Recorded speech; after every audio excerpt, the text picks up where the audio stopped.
Hello everyone, this is Grace. It is October the 3rd, 2022, and we are continuing our study on the Passover. We left off, we reviewed Exodus 12 in our previous study, but I had made a chart that I forgot to show you that I wanted to go over. And here we are. Okay, so let's go over this real quick. This first part up here is what we went over in the first two videos, or I tried to explain. I know I get type and anti-type mixed up sometimes, so it might not have been as clear as I wanted it to be, but this will hopefully help. So you have the purification of the living, and that is exemplified by the actual Passover. The start date would begin at 1:10 at the selection of the lamb. It would go through even on the 15th, between even on the 15th or the 16th of the first month. And it would signify the millennium. The celebration would be the millennium, which would be the start of the seventh day for the saints. Now, the Passover, of course, was sacrificed early. There's something about that 2,000-year pattern, 2,000 years for Adam, 2,000 years for Abraham, 2,000 years for Christ, and then 2,000 years for us. And then, of course, that moves us into the millennium. But this is a type of the living. So then we have the sanctification or the purification of the dead. Okay, so the purification of the dead, that is pictured as the Feast of Unleavened Bread, and that would incorporate the flour, the oil, and the wine. Of course, I did not check the wine. We're going by what was told to us. The begin date is the 16th or between even. At the very last part of between even on the 15th would be the begin date. Actually, I put the 16th, but it's actually going to be like right there at the end of the 15th. So then we go from the, I think I have to put, let's see, 15, 16, 17, 18, 19, 20. Let me see, 16th is okay. Maybe 15, 16, 17, 18, 19, 20, 21. I'm questioning myself now. Maybe this should be between even on the 15th is actually the 16th.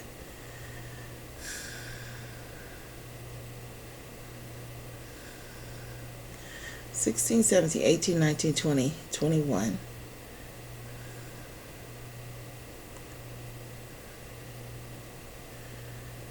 That's right. Okay, because the 7 days, it's not a full 7 days, but it just has to touch the seventh day. Because, and you see that in the examples. We have another example we'll read, and I'll point it out there. It just has to touch the seventh day. So the celebration would go from the 16th to the 22nd, and they would sacrifice the ox, celebrating purification and going to heaven on the 22nd. And that, of course, is a type of the resurrection of the saints and going to heaven. Type of the resurrection of the dead. Then we have the 144,000. I, of course, left the wine out. It would be the flour and the oil. Just mix the flour with a little bit of oil in the sacrifice instead of mixing the oil and wine with the flour.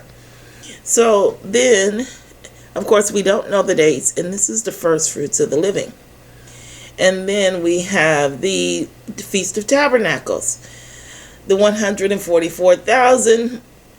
The remaining living saints, of course, are pictured here: flour, oil, and wine. I put wine because some of them are going to die and be resurrected. Then the begin date is 7/9. I'll explain that as we go through the scriptures. And the 7-day sanctification period is from 7/9 to 7/15. celebration day is 7:15. That would also be the resurrection day of the dead.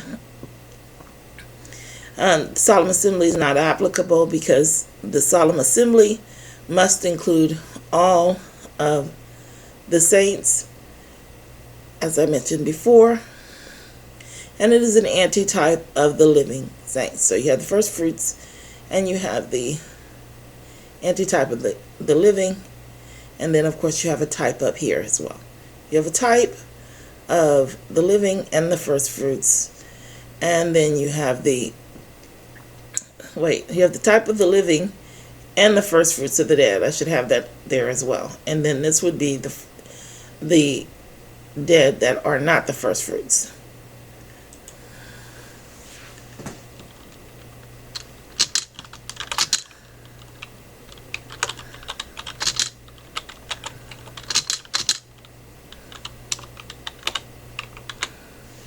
Okay.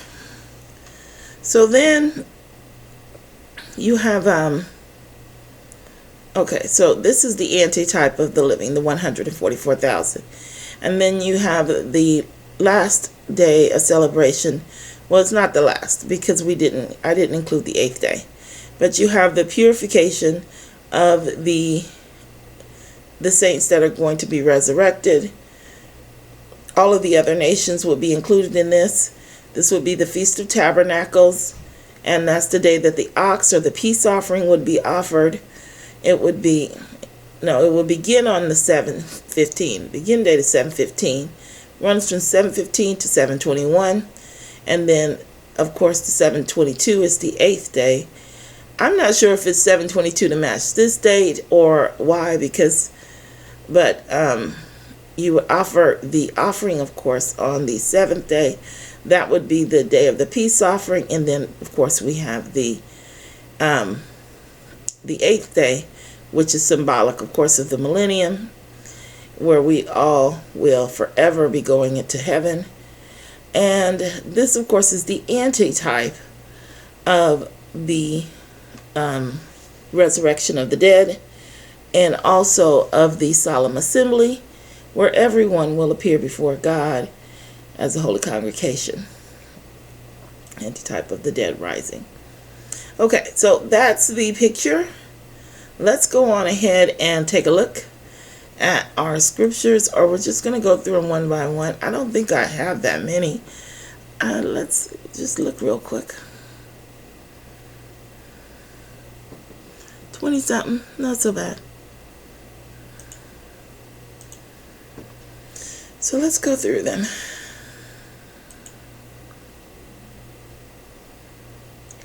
So the first one is Leviticus. These are the feasts of the Lord, even holy convocations, which ye shall proclaim in their seasons. In the 14th day of the first month at even is the Lord's Passover. And on the 15th day of the same month is the feast of unleavened bread unto the Lord. 7 days ye must eat unleavened bread. In the first day ye shall have an holy convocation. Ye shall do no servile work therein, but ye shall offer an offering made by fire unto the Lord. 7 days. In the 7th day is an holy convocation. Ye shall do no servile work therein. So I may have mentioned it before. One of the things I noticed is that they consistently, now I can't say everyone because of course I didn't research everyone. We're learning this together. So one of the things that they do consistently is they'll talk about the 14th day of the first month at even as the Lord's Passover separately. And then afterwards they'll say the Feast of Unleavened Bread is 7 days. And then only after they've separated the two, they would distinguish that the first day is a holy convocation and the last day is a holy convocation.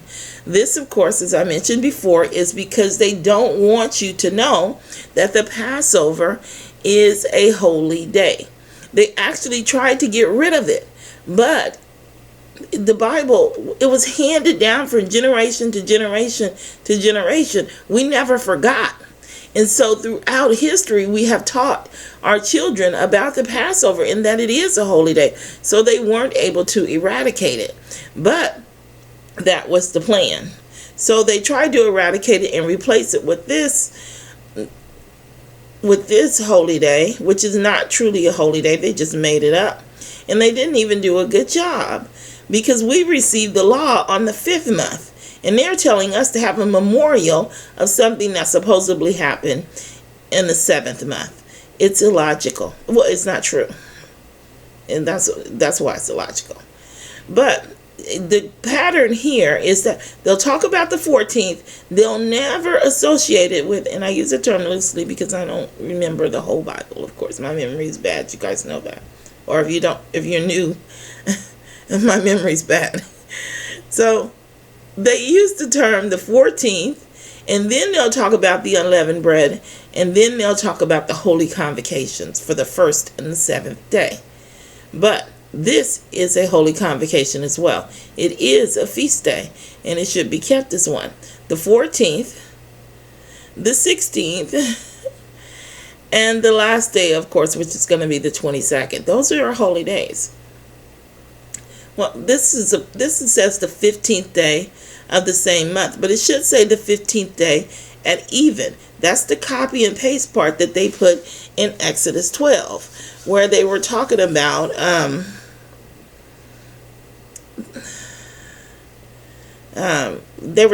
killing the lamb. So they incorporated everything into that one day, because they were talking about killing the lamb, and eating it, but they only ate the ox. So they incorporated everything, the entire holiday, the Passover, the Feast of Unleavened Bread, the sacrifice, all of that into one day.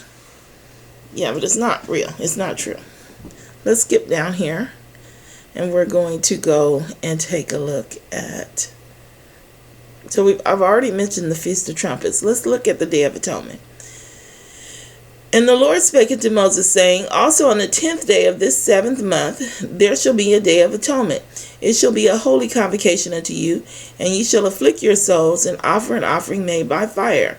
And ye shall do no work in that same day, for it is a day of atonement, to make atonement for you before the Lord your God. For whatsoever soul it be that shall not be afflicted in that same day, he shall be cut off from among his people. And whatsoever soul it shall be that doeth any work in that same day, the same soul will I destroy from among his people. You shall do no manner of work. It shall be a statute forever throughout your generations in all your dwellings. It shall be unto you a Sabbath of rest, and ye shall afflict your souls in the 9th day of the month. At even, from even to unto even shall you celebrate your Sabbath. Now, between even means at the end of that day. So 15th of the month, between even, is the start of the 16th day. At even, as is shown here, and also in Exodus 12, verse 18, this means the start of the day. At even is the start of the day. The first month, on the 14th day of the month, at even, ye shall eat unleavened bread. Of course, this isn't correct, but this is a correct usage of the word at even.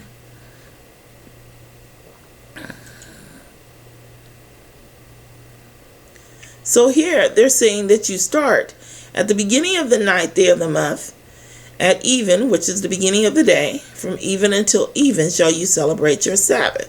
So why are they telling you to celebrate the Sabbath the day before the Day of Atonement? Well, because the Day of Atonement is the day where the judgment occurs, where the sins are taken and put onto the goat, and the goat is sent away. That's the day that the decision for everyone is decided, whether they're going to go to heaven or they're not going to go to heaven. So you would have your solemn day the day before. And then the next day, it's too late. There would be no need for you to be having a solemn assembly on the 10th day, because he's not going to be doing it at exactly noon, at 11:59 a.m. on the 10th day. No, he's going to go in there and perform the service whenever it was supposed to be scheduled. I don't know if there was a time. So the day before you you you would afflict your souls. And then the next day, everything was already decided. And of course, the priest would go through the ceremony so that we could see that everything was decided. But it was already decided at the end of the day. Okay, so that's why you would afflict your soul on the 9th, from the 9th until the 9th at even. And then on the 10th would be the actual Day of Atonement. Let's move on.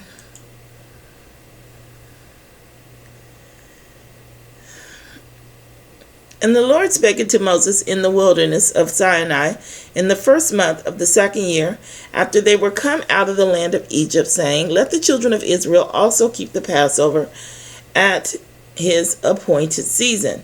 In the 14th day of this month at even, ye shall keep it in its appointed season, according to all the rites of it, and according to all the ceremonies thereof shall ye keep it. And Moses spake unto the children of Israel that they should keep the Passover. And they kept the Passover in the 14th day of the 1st month at even in the wilderness of Sinai, according to all that the Lord commanded Moses. So did the children of Israel. And there were certain men who were defiled by the... Oh, we don't need that.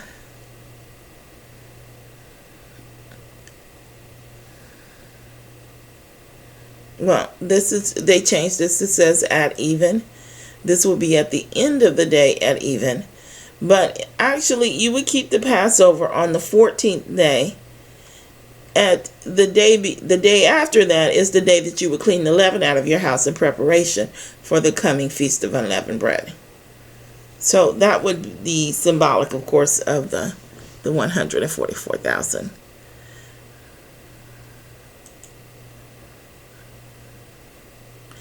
And they departed from Ramses in the 1st month.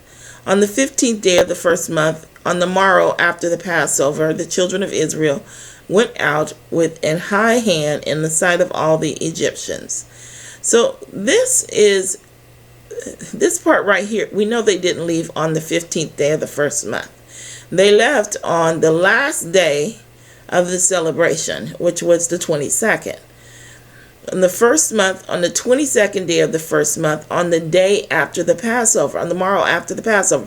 This is just a figure of speech. We've actually spoken of it before. The morrow after, you'll see the morrow after over and over. But what it just means, it means the morning, the same day after the Passover. It's the same morning. So the day begins at noon. And you have, figuratively, from 12 till 6 p.m.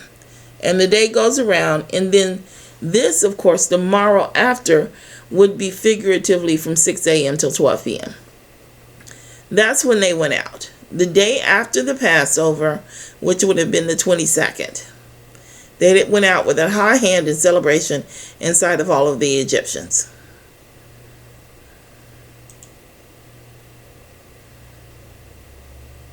Moreover, Josiah kept the Passover unto the Lord. Okay, so this is an example. So we'll read through this. This is Josiah's Passover, King Josiah.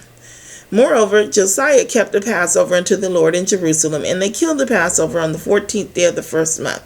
And then nothing about the Holy Convocation, nothing else. But they're going to go on and tell you what happened.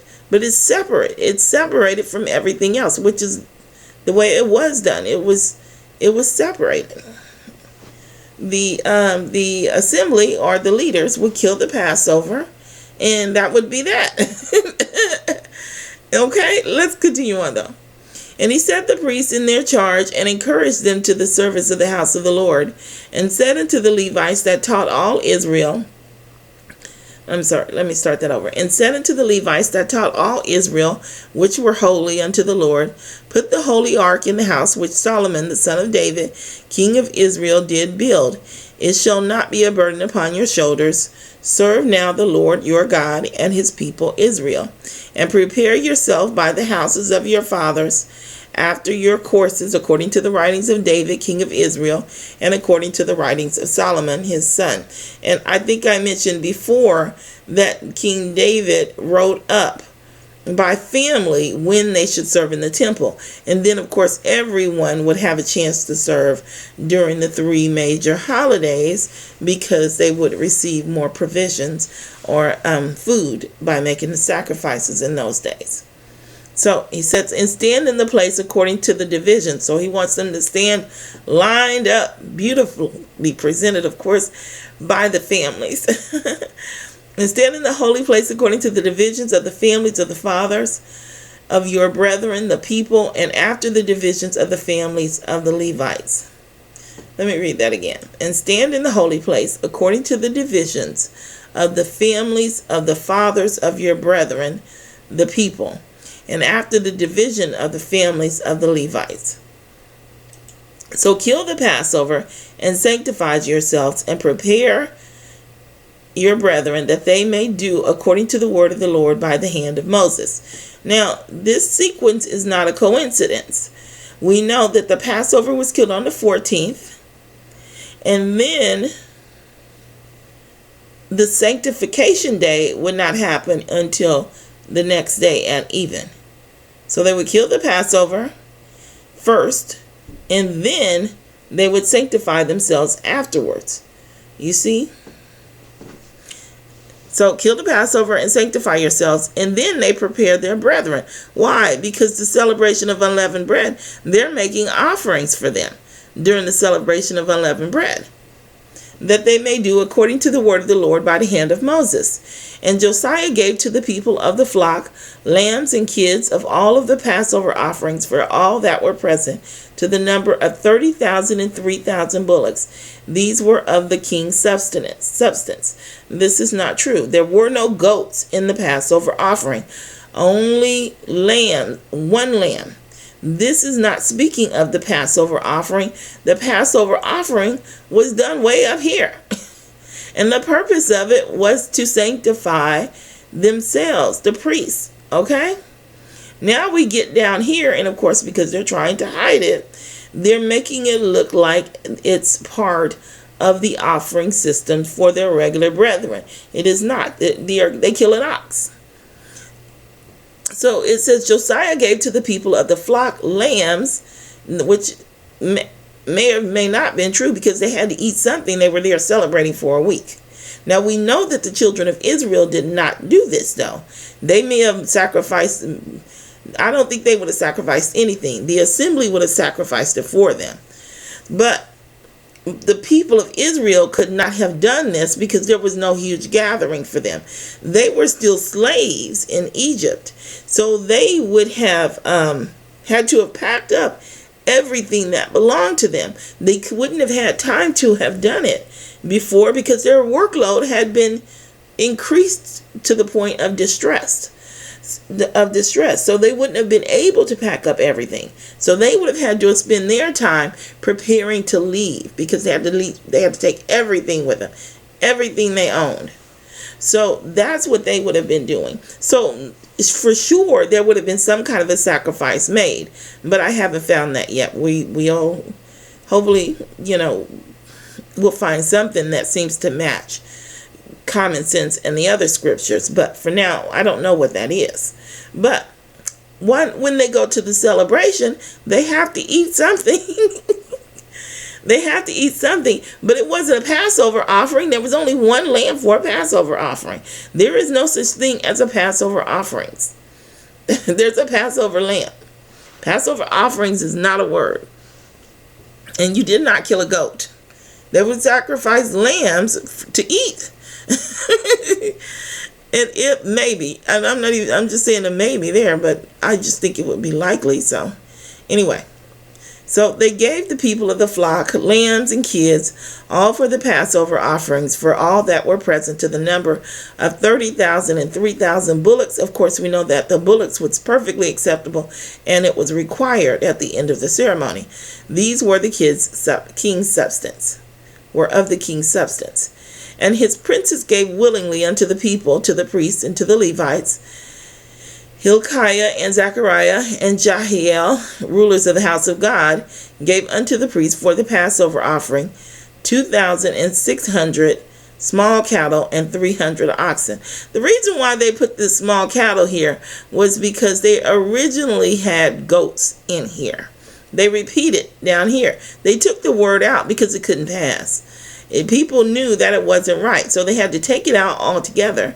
Another thing I noticed when I was reading, I have another chart that I made whenever we come to the scriptures. It's for Jesus's the Passover week.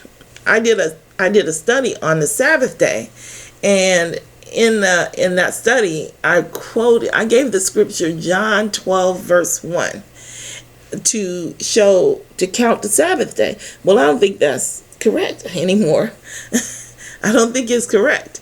So I put that in my list here, and I made up a chart for us to look at to show that the day that Jesus rode into the temple was actually on the 10th. But one of the things I noticed was throughout the scriptures, and I didn't study this, it's just something that I noticed, okay?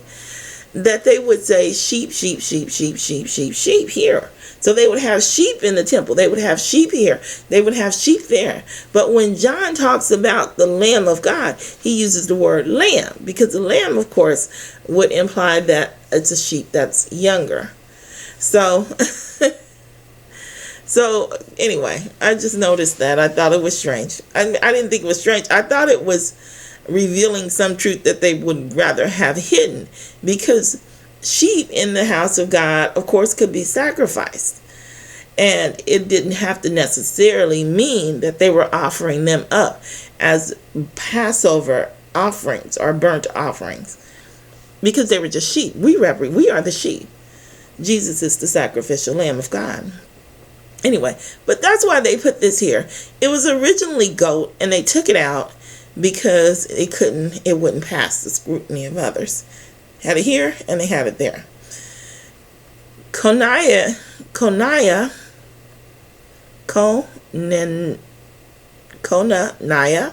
also Shemaiah,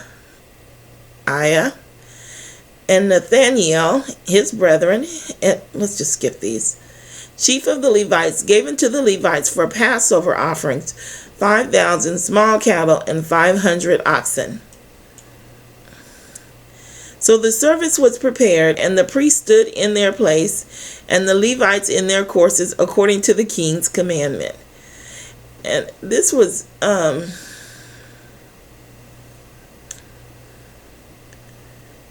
this is repeated in the other example too, but it says according to the law of Moses or something like that. And they killed the Passover, and the priests, it's only here in the other example that I've noticed it, so I haven't formed a pattern out of it, but it's a very similar words. It's similar words. And they killed the Passover, and the priests sprinkled the blood from their hands, and the Levites flayed them. I can't remember if it sprinkled the blood from their hands, though. I actually thought about this. I haven't been able to draw a picture at the sprinkling of the blood from the hands. I can't find anything that would mean in my history without actually taking some time to research it. We know flour represents people, okay? And then you have the oil, which is mixed with the flour, and you have the wine, which is mixed with the flour. All of this is burnt on top of the offering. So blood that would be sprinkled from their hand. Well, this isn't even about the blood. This is about their hands. So it changes the topic entirely. So now I would have to research hands for this, because there's no word blood there. But in the other ones, it's blood. We've read in the other examples that we've read together, they've had blood sprinkled, okay? But they didn't use fingers or hands. So it did deserve some sort of investigation. I can't even think of what the pattern could be. I would have to start from scratch and study it, because we already have the wine mixed in with the flour for the martyrs representing the blood. We have the 144,000, the oil mixed in with the flour as well. That's all burnt on the offering. So who does the blood on the altar represent? I realize that doesn't apply here. This is about hands. So sprinkled the blood from their hands. So now it's actually about blood on their hands, probably. That would symbolize murder and death again. another reference to death. So I would not have to I wouldn't even have to research this, because blood on your hands, of course, even today, that's what that means. So anyway, the Levites flayed them. The Levites did not flay them. The people would kill their own sacrifices. The people would take the ox there. The Levites didn't have to do that. The Levites would, I'm not really sure how they would assist. I'll have to think about it some. But of course, so the Levites would assist them in some kind of way or whatever. And they would take the ox, they would kill it. You'll see it in the next example. The wording is different. They would kill the ox. They would take the ox apart. Maybe they would help in removing the organs, or whatever man was sacrificing the ox. They would help him if needed in his efforts to remove the primary organs and cutting it apart properly. Maybe they assisted in that way in some kind of effort. The beasts were kind of big. They might have placed them in the right area so that they could kill it, etc., etc. We know there's always, in these type of gatherings that are this big, you can always use more help. Okay? So the Levites would have assisted them, of course, but they would have killed their own oxen. They would have taken out the organs, given them to the Levite to give to the priest, who would have then sacrificed it on the altar. That's the way it would have worked. But because there were so many hundreds of thousands of people, there would not have been enough men amongst the Levites to kill all of the sacrifices, even though it was an ox per family. It just would have been too much work. Can you imagine? They would have been exhausted at the end of the day just from trying to move them around. And I don't think it's easy work to try and cut through some of those animals like that. I think that takes a lot of muscle and exertion. I don't know. I've never actually done it. But I've cut through a chicken or two. It's not easy. It's just not easy. And they removed the burnt offerings that they might give according to the divisions of the families of the people, to offer unto the Lord, as it is written in the book of Moses. And so did they with the oxen. They removed the burnt. No. When they say they removed, they're speaking about up here where it says he donated all of these thousands of lambs and cattle, right? So they're saying they took from those the donations for the burnt offerings that they might give according to the divisions of the family of the people, to offer unto the Lord. Now, they didn't say Passover offerings. So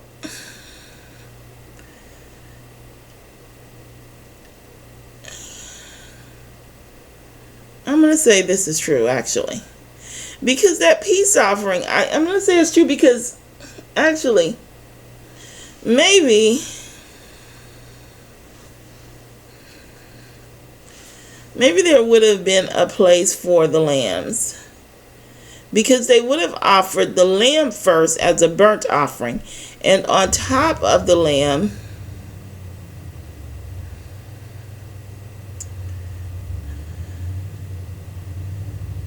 I don't think so. I don't think it's possible. It's not feasible that they would burn that many. They had hundreds of thousands of people. I don't even know how many thousands upon thousands of families. It's not possible that they each offered a burnt offering. So the burnt offering, it's either not true, or they're speaking of the fat or the choice parts of the ox that were offered as part of the peace offering that was given. So let me read through it again and see if I can tell by the writing.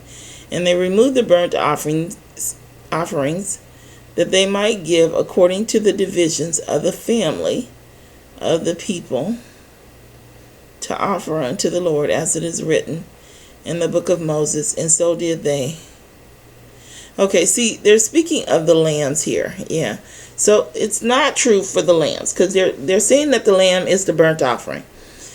And they forgot that they had changed it, of course, in Leviticus chapter 1, where you could burn a lamb or an oxen, because they added, and so did they with the oxen, as though it was known that it was a separate offering. Because burnt offerings, according to Leviticus 1, could have been an oxen or a lamb, but we know that it could not have been. It had to be a lamb. So this is what they're speaking of here. The lambs that had been donated, they would have taken according to the need, according to the divisions of the family, which is not true. They could not have had a burnt offering during this time. They would have only had the peace offerings, which they offered as the fatty parts. They could not have burnt that many lambs on the altar. There just wouldn't have been time enough to do it. So the people offered unto the Lord, as it is written in the book of Moses, and so did they with the oxen. And they roasted the Passover with fire according to the ordinance, but the other holy offerings sod they in pots and in cauldrons and in pans, and divided them speedily among all the people. So we went back and forth with that. We're just going to say it's true for now. It probably is. The more I think about it, the more I think that it just makes more sense. The people did not even give their offering to the priests. They would give the portion that belonged to the priest to the priest. The priest would, not to the priest, to the Levite. The Levite would then take the portion that was going to the offering to the priest to be burnt. There was no need for them to do anything further once they had gotten the shoulder portion, the heave offering from the beast, and the innards that was to be burnt on the offering. The people could then leave with their offering. So they could cook it however they wanted to cook it. It was for their family to cook and to roast. So if they wanted to roast it, I keep bouncing back and forth with that. I really think that they say cook it because they keep wanting to reference the lamb, because the lamb had to be cooked all the way through. I mean, because the lamb had to be wholly burnt up. Do not soften it. I don't know. But since I don't know, we're going to have to just accept it as true, because I really don't know. So they roasted the Passover with fire according to the ordinance. They did not. Passover had already been killed and wholly burnt up, and they were putting all of the offerings of the peace offerings on top of it. But the other holy offerings sod they in pots and in cauldrons and in pans, and divided them speedily among the people. And afterwards, and they didn't cook that stuff. They cooked their own stuff. How can they divide something speedily among the people when it's already been issued out per family? And afterwards they made ready for themselves and for the priests, because the priests, the sons of Aaron, were busied in offering offering of burnt offerings and the fat until night. Therefore the Levites prepared for themselves and for the priests, the sons of Aaron. And this right here undoes this, now that I think about it, because if they made ready for themselves and for the priests, then they would have killed the ox for themselves and for the priests, and cooked it and prepared it for the priests. If it was just killing it, the priest could have went over there speedily, killed the lamb, and then the priest could have cut it up, of course, and been done with it. But they would have cooked it and prepared it. So let's read it again. And afterward they made ready for themselves and for the priests, because the priests, the sons of Aaron, were busied in offering of burnt offerings and the fat. No burnt offerings, just the fat, until night.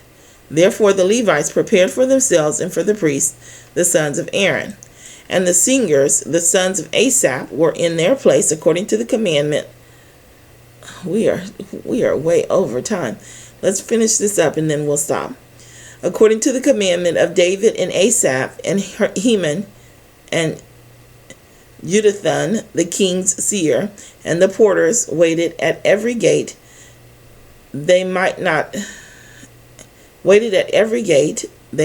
depart from their service, for their brethren the Levites prepared for them. So they prepared for the singers as well, so that they didn't have to leave.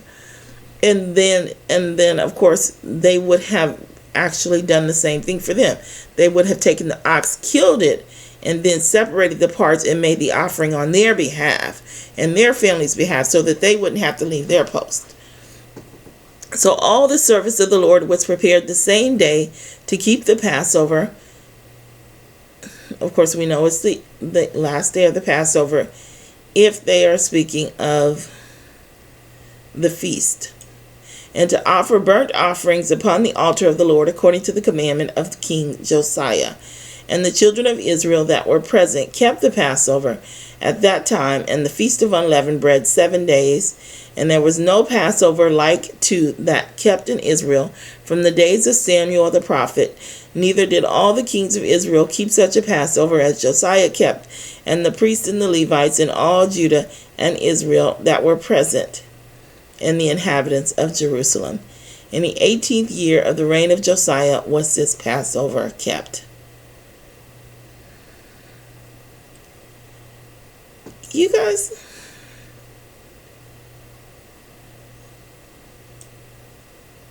'18th year of the reign of King.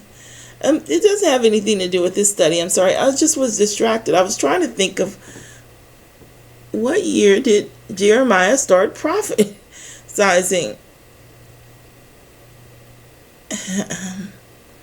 I can't recall. It just occurred to me that I thought it was the 18th year, but probably not. Anyway, it doesn't have anything to do with this study. I just got distracted. But anyway, we're going to stop there because we're at 42 minutes now. And we will go ahead and continue on through our readings, looking at different scriptures about the Passover so that we can see the true picture. All right. I will see you in the next video.